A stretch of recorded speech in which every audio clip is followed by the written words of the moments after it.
What's going on? What's going on? It's your boy Storyteller Jet with another episode of That's So Fire podcast. And today we have an amazing guest, Christian Jamal Thank from Gentech Marketing. How are you doing today, man? I'm doing good, man. Thank you for having me today. Absolutely. So today we are going to talk about how to grow your business to make $500,000 A month. a month. So let's get to it. So first of all, I'm gonna, tell people a little bit about yourself, about your background, and where you're from. Yeah, absolutely. So, I'm an immigrant myself, as well as the other guests that you had on here as well. My partner, I'm originally Lebanese. I'm currently 24 years old. I came to the States about 8 years ago. And just like my partner had mentioned as well, when you're foreign, you have the option of either being doctor, engineer, or lawyer. I was down the medical path as well. And 2 years into my undergrad, I had no choice but to become a business owner because I applied to a lot of jobs, didn't get accepted. I had tried making money online with drop shipping, Shopify, all that stuff. Didn't work out. And it came to a point where I was completely in debt. All my credit cards were maxed out. It wasn't that much, but when 100% of your net worth is in negative, um, it wasn't a good spot to be. And obviously, with expenses like houses and whatnot, like house rent coming up, I had no choice but to dive into the marketing space. And obviously, fast forward to today, 4 years later, we're currently doing 650 to 700,000 a month in our business. And currently, like my mission is to share that knowledge with the world of how we did it so that they can do it too and keep scaling and keep failing in order to learn the lessons required to go to the next level. That's fantastic. 24 years old, making over 700, $600,000 a month. That is incredible. So congratulations, man. That's fantastic. Thank you. Well, I mean, more to go. Yes, I know. Like you guys are crushing it, and you guys inspires me too. To kind of keep reaching and keep growing and doing all of that. And I love that. I absolutely love to be around you guys, and very thankful for the group, the community that we're part of.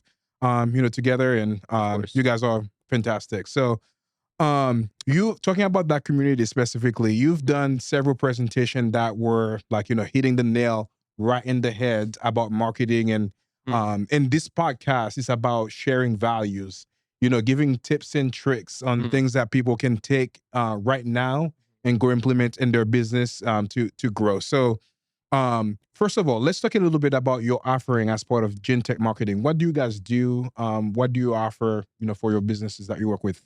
So this is what made us stand out from the rest. A lot of people in the marketing space, they provide either a done with you, a done for you, or do it yourself service, where what we decided to do is move all of that stuff aside and focus on the true problem. Because when a lot of people say, "Oh, I got burnt by a marketing company," yeah, it's because you hired them to do a service, not because you hired them to get you a result. And that's the problem.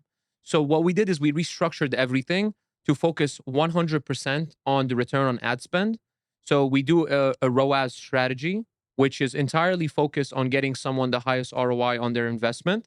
And then, whatever is required as an auxiliary service is something that we provide. So, for example, let's say someone is going to succeed 80% on Facebook and 10% on Google, 5% on Snapchat, and then 5% on Instagram. Just obviously theoretical numbers.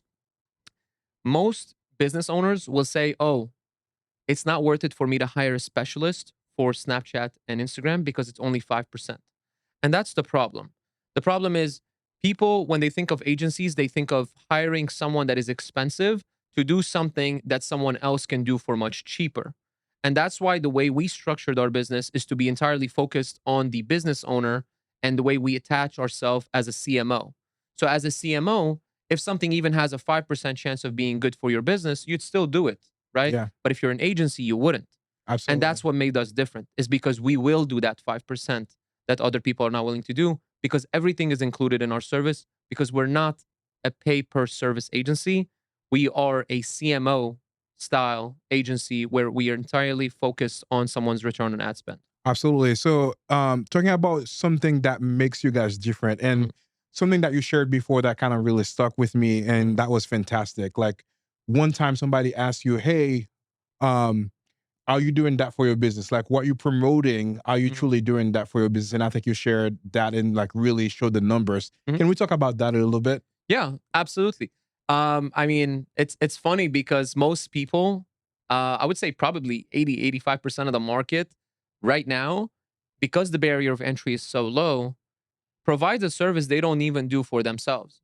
So like if you don't go to the gym and you don't eat healthy and you don't work out, why am I going to take fitness tips from you? You see what I'm saying? So Absolutely. it's the same concept in business. If you're a paid ads agency and you can't generate your own like your own business clients through paid ads, why would I hire you for paid ads? If you can't edit videos and you have a content agency, why would I hire you? Yeah, So the concept applies. Like for us, people hire us to literally do for them what we do for ourselves. They don't hire us to do a service for them. absolutely. That's awesome.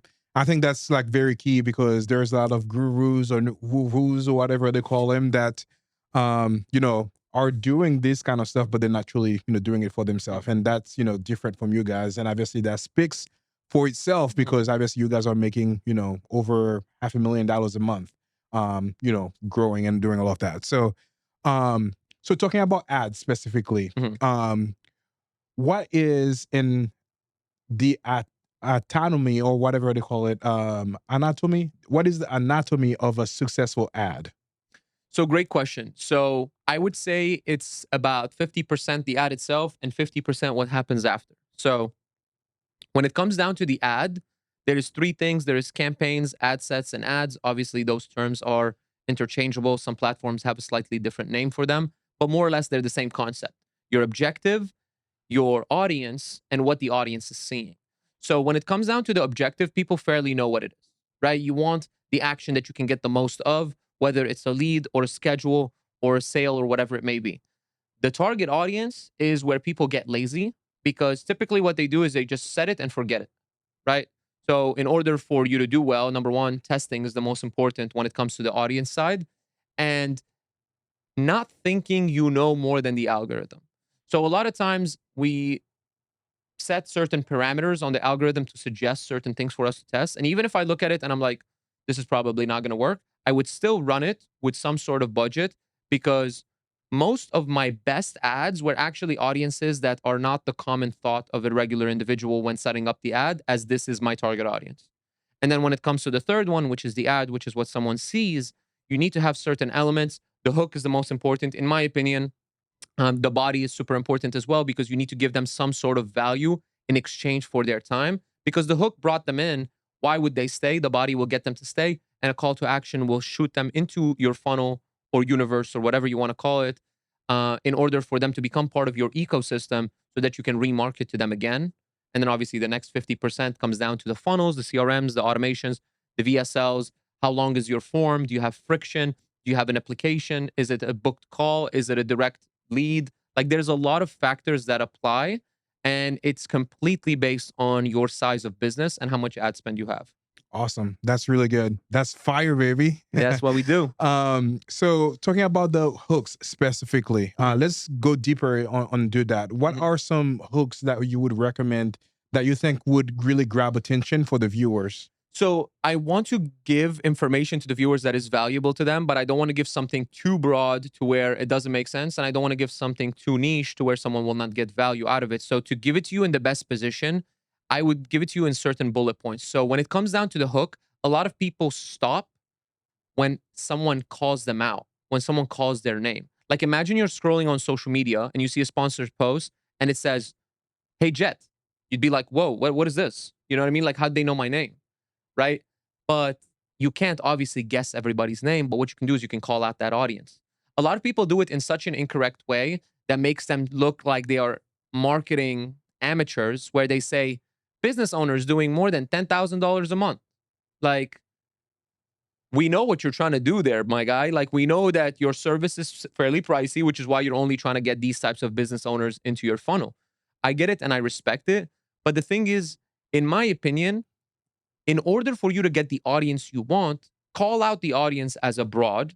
If you want to target coaches or consultants, call out coaches or consultants. Don't segregate them by how much they make. But then the value prompt, the offer part of the ad, make it so that The only person who would benefit from this is the person who can afford your services. Yeah. You see what I'm saying? So I'll give you an example. With us, for example, um, I filmed a 17-minute free training that explains to coaches how to 10x their ROAS on Meta. Very broad. But the only people that actually are spending money on ads, spending money to care to get that ROAS, are coaches that can afford our services anyways. Yeah. So that's why I don't call out how much they make, but the people that come through the funnel already make the amount required to work with us. That's awesome.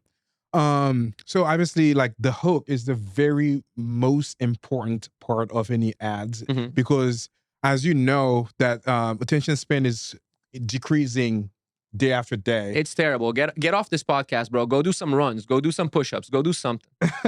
Yeah, it used to be like 12 minutes, and now it's just like what, like like 3-4 I seconds. think it's 3 seconds now. Yeah, so if you don't do something that, call them out or just kind of grab Mhm. their attention and doing something that is a Mhm. pattern interrupt, you're not gonna be, catching their attention and they're not gonna be watching the ad. Yeah. Um, and obviously the other part, very important part of an ad, in my opinion, is the call to action, Mm. which is like, making an offer. Can we talk about that specifically? Yeah, absolutely. So obviously there's a big saying in our space which is make an offer that makes them feel stupid saying no.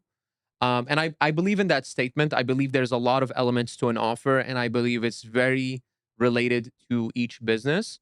I think that what you want to think about is what are they getting? How long is it gonna get them to that? How long is it gonna take them to get to that desired outcome? And what is the security of them being able to achieve that desired outcome? So think about it like this: you can get a six pack in 7 days, guaranteed. Sounds a lot better. Obviously, this is like a crazy offer that is like unrealistic, but is much better than get fit, which is completely different, in 6 months without guaranteed. Right? So you think about the offers as these things. Obviously, there's so many more elements that have to do with it because an offer is enhanced by testimonials, it's enhanced by case studies, it's enhanced by all these things. Because at the end of the day, the offer is only as good as what someone thinks is possible with it. So, what I mean by this is that if they think it's doable, the offer is going to be killer. But if they don't think it's doable, then the offer is not going to do well. And also gamifying the offer is one of the most important things. I'll give you an example that is probably my favorite offer of all time is your pizza will be there in 30 minutes or it's free. Why are people buying pizzas? They know it's going to be quick. They have the desired outcome. They have the timeline and they have a guarantee. They have a security that their money is either going to be in their pocket or on their table in 30 minutes. Yeah. That's awesome. I remember one of the presentation that you did was around guarantee. Mhm, Like, offering a guarantee to the mhm, other person kind of, watching that. mhm. And that is that was a very, very good, point. Can we talk about guarantees specifically Yeah. a little bit? So a lot of people online, when you see an ad that guarantees something, it's usually in the fine print that you have to do a million things in order to qualify for that guarantee. That's why I don't believe in having a guarantee in your offer, even though it's amazing. Don't get me wrong. It'll get people to click, you'll get leads, you'll get booked appointments, whatever. But in my opinion, if someone is only signing up with you because it's guaranteed, that's likely not going to be a lead that you want to work with. So, in my opinion, rather than guaranteeing something, utilizing things like case studies, testimonials, and other people talking about your business is way, way, way more powerful than just saying, "Hey, your money's guaranteed." Yeah. So are there any specific stages that somebody should be looking to create ads? Or is it like, okay, I'm a startup, like, I just started the Mhm, business, let me start doing ads? mhm, Or is there like a specific amount of time, mhm, like, time frame mhm. that they need to start thinking about, producing ads? Yeah. So this is actually like a very good question because most people that start a business and run ads on day one are amateur business owners, just to put it frankly, because ads are like alcohol. I'm sure you know someone that when they drink, they're a lovely individual. Everybody wants to be around them. And then there's another person that when they drink, they become extremely rude, very pushover, and nobody wants to be around them. Ads are exactly like that. Ads enhance who you are originally, right? So if you're a good person and like naturally you're like a good person, when you drink and you're a good person, like you were a good person anyways, But if someone was a nice person, but then they drank and they become, I'm not gonna say it, they were that type of individual in the first place. They were just good at hiding it. Your business is the same thing. So when you run ads, you need a proof of concept. I would say that you need to have sold your product at least 10 or 20 times organically without paid ads in order to make an offer that is fit for a cold audience that doesn't trust you, is not coming from a place of referral, is not coming from a place of trust. Because selling someone that you know is easy. Selling someone you don't know, that's where the magic starts to happen. Yeah, that's awesome. So now, like talking about you produce a great ad, or maybe different variation of it. So, what are your thoughts about testing it and then, like just like what there's a term for that, and it Mhm. eludes me right now. Content blocking. Yeah. So, can we talk about that? Yeah, absolutely. So I love content blocking because it saves you so much time because for me, that's the most valuable currency. And it gives you such a high potential for success, which is something that we chase with ads.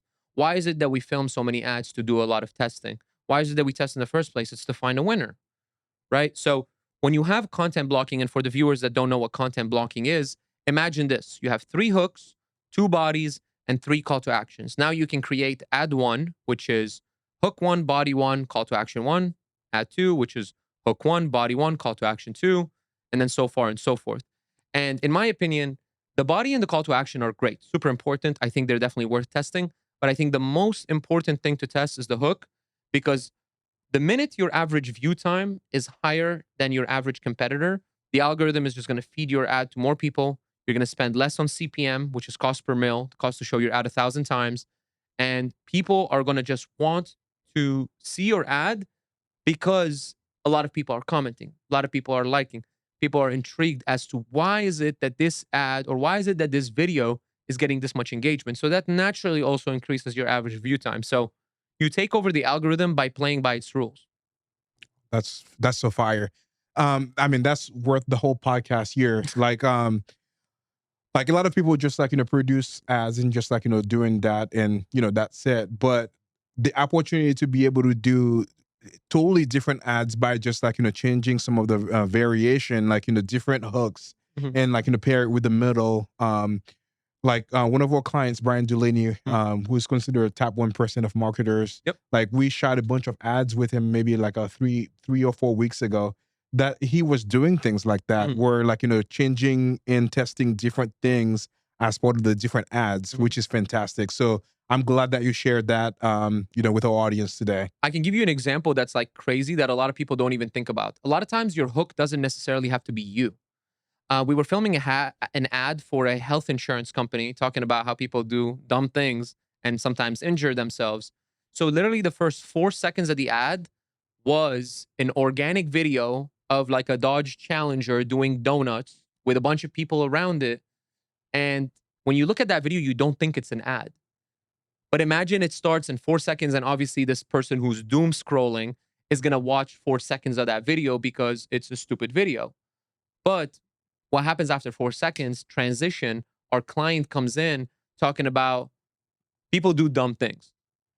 Don't hurt yourself. Don't put yourself in danger because of XYZ, right? You may not be doing donuts in a Charger or Challenger or whatever it may be, but a lot of people are in danger every single day. If you drive to work, you're in danger every single day. If you go swimming, you're in danger of, I don't know, getting eaten by a shark, some crazy things. So the fact that the average view time is 3 seconds and we put that hook to be 4 seconds, which is a completely unrelated video, but just grabs someone's attention, that ad dominated the algorithm. That ad went viral, is what we call it, is when you destroy the CPM and you crush your competitors.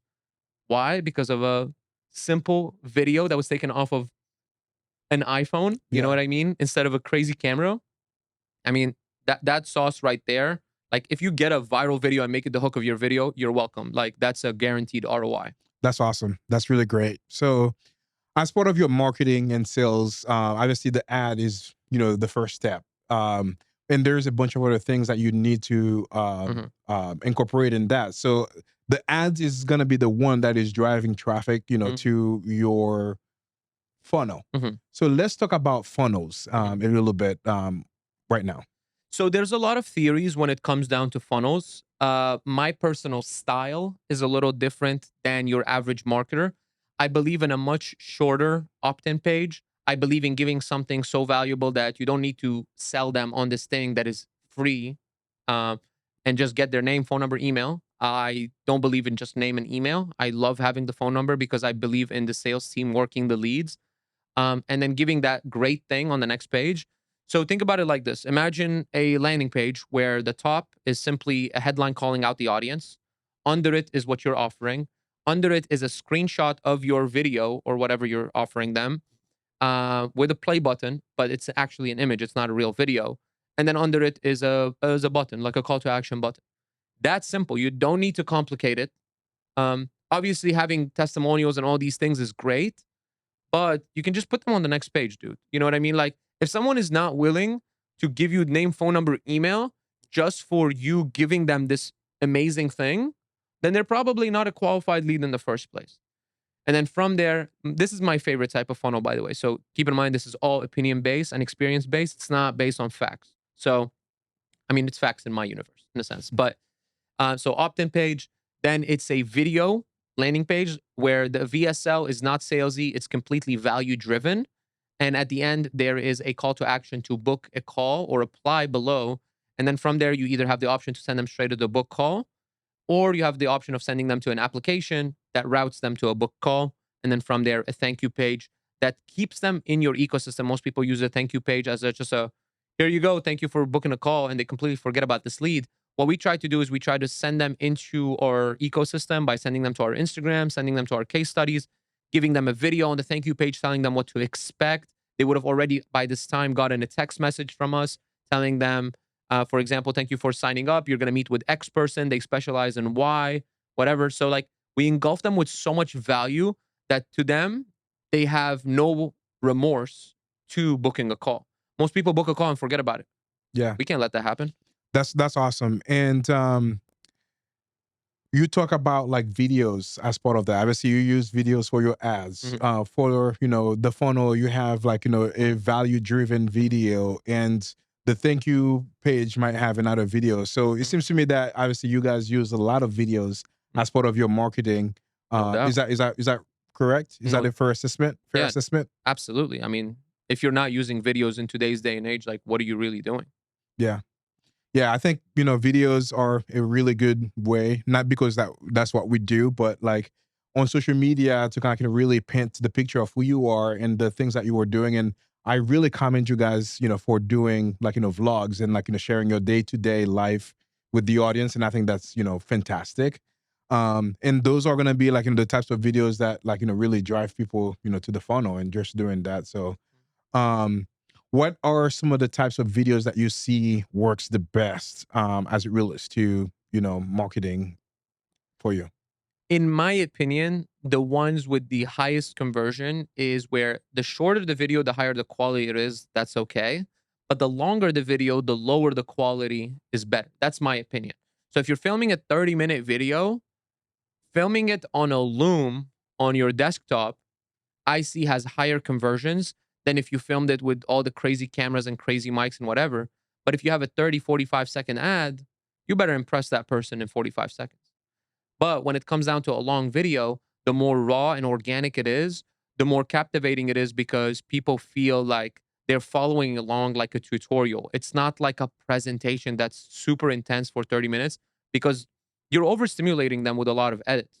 But if you give it to them like straight, like as a loom or an organic video without an absurd amount of edits, I mean, yes, adding captions may be good, but other than that, no crazy transitions, no crazy effects on longer videos. As long as it's less than 10 minutes, as a VSL, I would say you can use like high quality items. As an ad, less than 1 minute, absolutely you want to use high quality material. But if it's a video that's 30, 40, 50 minutes, I mean, it's really overkill. Yeah. Obviously, the new craze right now is reels. Mhm. Can you talk about like how you guys are using reels to kind of really promote your business and getting in front of other people? Yeah, absolutely. So I'll talk about two things. Number one, how to optimize your reels on your profile. And number two, what type of reels to post, right? Love it. So the first thing is you get three pins on your profile, right? So I believe in having three pillars to yourself as a personal brand. Number one, who you are. Number two, what you do, and number three, why are you good at what you do, or some sort of credibility. So I'll give you an example. On my profile, I have one post showing me and my fiance getting engaged in front of the Fariglione in Italy. Quick flex right there. Beautiful. Um, so this is me. This is my life. This is my personal stuff. This is what makes me me, right? Second post is, what do I do? Right? So it's a carousel that explains exactly how we got to 650,000 a month. And it's basically just a storytelling where we slide in case studies to create that credibility. And at the end, there's a call to action to DM me the word CEO if they wanted to join the program. And then the third post is us with the 2 comma award with ClickFunnels, two of them just for credibility purposes. I had my Lamborghini up there before, credibility. Again, it's all about what it gives you, right? So awards, credibility, cars, credibility, watches, credibility, whatever it may be. But the biggest thing that I notice that gets you the most credibility is the subtle flexes. So I find that the awards get me less leads than the car, but they give me higher quality leads than the car. Because like whenever people are clicking on like the Lambo, they're usually terrible leads. So this is the way I see it structured on the profile. Now, when it comes down to posting, I think if you're worried about what time of the day do I post, what do I put as my caption, whatever it may be, you're wasting your time. Like my partner had mentioned on a previous podcast here, we posted 2 times a day, every single day for an entire year straight. I think it was 2 years actually, or a year and a half. Uh, but the thing I learned is that the videos that go the most viral are the ones that are based on the current algorithm. So think about it like this: posting high quality content takes time to edit. It's really good for credibility, it's really good for your business. But is it likely going to go viral? No, because by the time the edit is done, the trend is dead. So using clips from videos that you've created like really well. So like let's say we filmed high quality B-roll, you use that from a folder on a trend that is active right now and you post that right now. That is how you want to use Reels because that drives traffic. Is it going to generate sales? Probably not. But what it's going to do is it's going to drive traffic to your profile who has the other source of videos, who has the 3 pinned posts, who will then drive sales. Yeah. Does it make sense how we structure our funnel on Instagram? Absolutely. I have two follow-up questions for that. So the first one is, why did you guys decide to post 2 videos a day for a whole year? Mhm. Was there a reason why that you guys wanted to test that out, or So typically when we start something, we do it 100%, like more like 110%, to be honest. But we noticed that a lot of people were saying you have to post consistent. Everybody preaches that. So we were like, what's the most amount of posts someone is posting? So we noticed that we started doing 1 post a day, every single day, Monday through Friday. And then we were like, we watched a video between Alex Hormozy and Grant Cardone, 2 people we look up to and respect. Um, and Grant was telling Hormozy how he had to post way more, right? And as soon as he started doing that, his personal brand blew up. So we were like, why need to recreate the wheel when these people have paid hundreds of thousands, if not millions of dollars to get access to this information that sounds basic at the end of the day, but people just are lazy. They won't do it. So guess what? We're not lazy. So we went ahead and did it. I know we didn't do as much as them because based on the size of our business at the time, we didn't have the bandwidth to do more than 2 posts a day. But I think 2 posts a day, anyways, is already more than 99.9% of people on social media. So, regardless, we did reap the benefits. We did generate a lot of clients. We worked with some of the biggest names in the game because of content. And that's why I would say to everybody, like, they should most definitely do it if they haven't. And if you're going to do it for 30 days, 60 days, 90 days, don't even do it at all. yeah. If you want to do it for a year or a year and a half, I would say then go do it because honestly, if something you can get to it in 90 days, it's probably not worth it. Yeah. That's awesome. I typically recommend as a starting point 90 days, Yeah. for people to kind of do it. But Definitely. again, if you're not gonna be consistent with it and you're just kind of doing that, it's not gonna be worth it because you're gonna be putting in the work and you're doing all of that, and if you don't stick with it, you're not gonna reap the benefits, and you're gonna say, "Oh, it's not working," and just doing that. But question for that specifically, when you start doing that and doing 2 posts a day, would you say that was a key element and for you to, grow to like, $500,000 a month? I would say that it was an important part. I wouldn't say that it's the reason we hit it. I would say that it's the reason that we got that boost at the beginning to hit our first 100K, a big part of it. I would say that 0 to 50K, you need to learn how to sell. 50 to 100K, you need to start building some sort of brand, some sort of trust that doesn't necessarily have to do with you being there in person. I would say 100 to 250K is about systems, automations, hiring, firing, whatever it may be. And I would say 250 plus is about strategic partnerships of working with people who are not just talk, but people who actually take action on what they say, and people that is mutually beneficial for every party to make a ton of money. That's the only way I've seen so far to get to that level. That's fantastic. That's fire. Hmm? So a follow-up question to that is, what social media platforms do you see work the best as it relates to, marketing your services? I like Instagram the best by far. A lot of people preach TikTok. A lot of moms at home sitting making cooking videos are starting to make hundreds of thousands of dollars a month. So off of TikTok, so great for them. But I find that in the high ticket industry, uh, Instagram may not get you the most views, but it will get you the highest ROI. But at the end of the day, like if you post on both platforms, you're not going to lose anything. So doing it that way can be beneficial for your business. But I also know that once you post Instagram content on TikTok, it doesn't tend to perform as well, and vice versa is also true. So what I would say is, if you are able to make custom platform content and post it specifically there, then go ahead and do it. But if you can't, and if you can only focus on one platform, I would say go all in on Instagram. Awesome. What are your thoughts about LinkedIn? I am personally not a big fan of LinkedIn. I've posted on there regularly for over 2 years, and I don't think I generated a single deal from LinkedIn. But that's not a problem. The thing is that I didn't go all in the way I usually would have on that platform specifically, because I don't want to work with the audience on there. Every time I open my LinkedIn, I have like 80 messages from people abroad telling me they can scale me to X amount. And I'm like, bro, if you haven't done it for yourself, why do I trust you to do it for me? You know what I mean? So um, I think LinkedIn has become very salesy. It's honestly kind of disappointing, because when I first got into the business space, the first thing I did was create a LinkedIn, right? Um, I I've ran ads on LinkedIn. I think that the results on other platforms are much cheaper and much better. Um, I'm not trying to bash the platform, but so far, I mean, we've generated multiple millions, and not a dollar came from LinkedIn, so I really can't vouch for it. Yeah, gotcha. So what is the easiest way to grow your business and to making 10K a month? Super simple. It's a factor of two things. It's a factor of the vehicle that you're in, right? If you want to make $10,000, it's very difficult to sell a $1 item 10,000 times every single month, right? Especially if the product had 100% margin, which is impossible.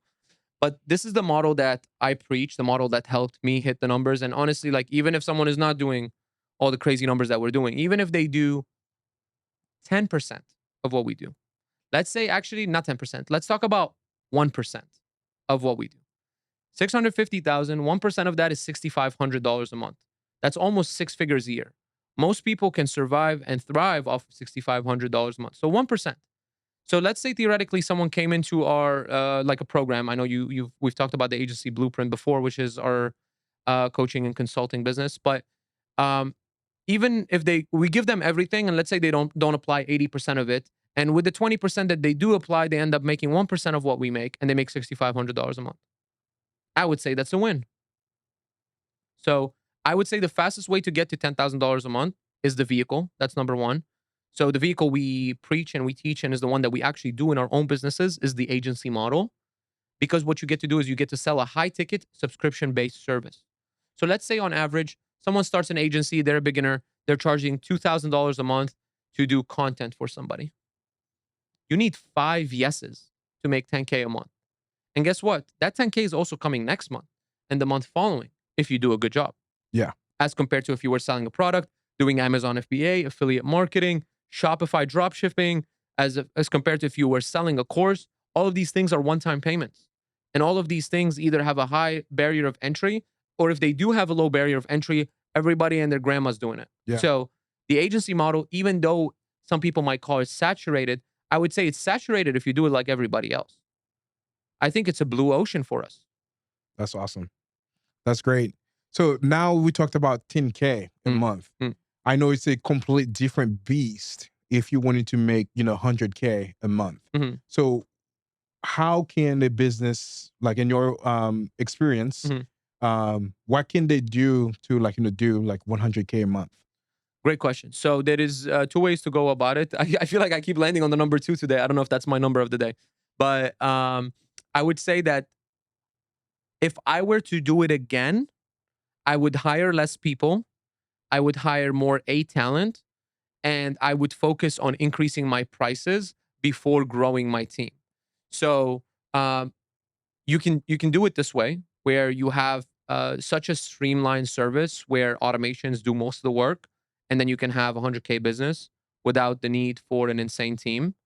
Um, and on the other hand, if you wanted to go to 100K, realistically, all you need to do is, like I said, from 0 to 50K a month, you need to become a sales expert. So master the skill of sales, and 50 to 100K, realistically, start mastering running ads for your business to generate revenue. And as long as you master those two things, I mean, most people doing 100K a month, dude. Like, I know you, like, a lot of people look at it that as a big number, but dude, those are like, most of them are amateur business owners. Like, they Yeah, really don't know what they're doing. And that's totally fine, because at 100K, I was still an amateur business owner myself. So, like, I was still learning what works, what doesn't work, what should I do, what should I say yes to, what should I say no to. It really always comes down to the mistakes. I really am a full believer that you need to fail. Like, dude, get to 100K and lose it all. Build it again. I promise you, you'll build it better. absolutely. That's great. Um, so what is that one secret? I say secret, loosely here, for your growth. Yeah. Like, from now, like, making half a million Mhm. dollars. Like, what would you tell the listeners, or the things that you've utilized to leverage to get to that point? So for me, it's been being a true believer in this one quote. This quote literally changed my life. So it's 10% of a watermelon is a lot more than 100% of a cherry. Most people want to pickpocket and hold every little dollar to themselves. When realistically, if you let that dollar go, three, four, $5 come back almost every time. Every time I put more effort and expect less, I end up making more. And on top of it, you're not going to hit those numbers if you're an average person in your space. You have to be top 1%. You have to be the best. You have to start an industry and say to yourself, I'm going to know more about this one thing than anybody on the planet. Like, when people join our program, I tell them, like, your goal for the next 12 months to become better than me. And they're going to make a ton of money trying to do so. Yeah, that's awesome. What? Let's talk about paid ads Mm, for high ticket mhm, items. mhm. So obviously it's different for other, low Verticals. verticals and Yep. stuff like that. So what is the, I guess, like elements Mhm. of a high ticket paid ads? I feel like we talked a lot about the things that are important, like the funnel, the offer, the structure, all that stuff. But most people say, "Oh, I have the funnel, I have a CRM, I have automations." All right, bro, then why is it not working? You know what I mean? So it's not about just having the tools in your arsenal. Is Are they working synchronized? Are they working harmoniously? Like, are they one, or are they just all these nice little things that you got? Imagine this. Imagine you got tires from one make, you got an engine from another make, you got a transmission from another make, right? Like, imagine putting that car together. What kind of car are you gonna get?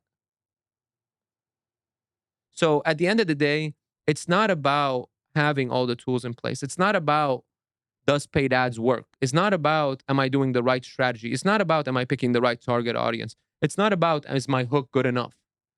It's about, is my system good enough to get someone who is qualified and can afford our service to stop and say, this seems interesting.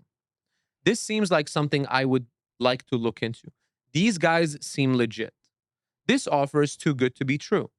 Or this offer is good enough to be true where I don't feel like there is an aura of scam in the air when looking at this content, this ad, whatever it may be. Yeah. So don't try to get all these different parts. Even if you don't build a Ferrari or a Lambo, if you end up with one car that is made up of the same make of parts, it will run. Yeah. So I would say aim for building an ecosystem that is congruent across all parts. I love it. I love it. So if you had to give one piece of advice with somebody considering, starting with, marketing paid ads, what would you tell them? Don't do it if you want to get rich fast. I would say do it if you want to get rich for sure. I love it. That's great. That's fire. Um, what is what is your biggest advice for somebody that have used ads in the past that is not working for them? Mhm. Um, I'm kind of trying to lead you over here, Yeah, yeah, higher you're gen good. tech You're good. marketing, but I got you. I got what you. would be your advice for somebody that has like, spend a ton of money with Mhm. doing ads and it's not working for them? The sad reality it's that it's your fault. It really is your fault. If your ads are not working, it's your fault. If your funnel doesn't work, it's your fault. It's because you must have left something out. You must have cut one shortcut. You must have forgotten one thing. You must have left something out on purpose that may have caused everything to fall apart. So, what I would say is go back to the drawing board. If your ads don't work, it's your fault because ads do work. Ads work for us, ads works for our clients, ad works for some people that are completely unaffiliated with us. So, ads work regardless. Being able to put your product in front of someone works. The concept of marketing has been around for thousands of years, right? The concept of barter, I'll give you something for in exchange for something, has been around for thousands of years. But the problem is that nowadays we're so spoiled by all these numbers like cost per click and click through rate and this and that. Dude, if your product was good, if enough people saw it, enough people will raise their hand and say, I'm interested. Okay. So if your ads are not working, it's your fault. It's not the fault of the system. Fantastic. Are there anything else that you would like to share with our audience today? Yeah, so just big shout out to Jet. Obviously, if you guys are in the Tampa St. Pete area, if you guys have not been in the studio, it's an incredible experience. The equipment here is top notch. The room, the quality, the service. They even gave me a nice little Red Bull on the way in.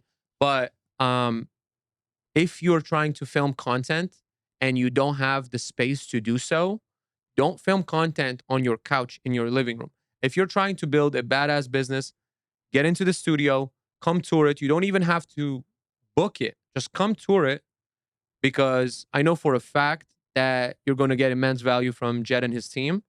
That's a shout out to you. I appreciate that. Thank you so much. And then the second thing, obviously, if you guys wanted help with the paid ads and you wanted myself as well as my team to look into what we can do for you, reaching out to us on at Gentech Marketing is the way to go. And if you guys are either starting or haven't started a business or want to start growing your agency and you want to explore what that path looks like with us, we have tons of offers that are no brainers for you. So all you have to do is DM me on Instagram, CEO. My handle is at Christian Jamal.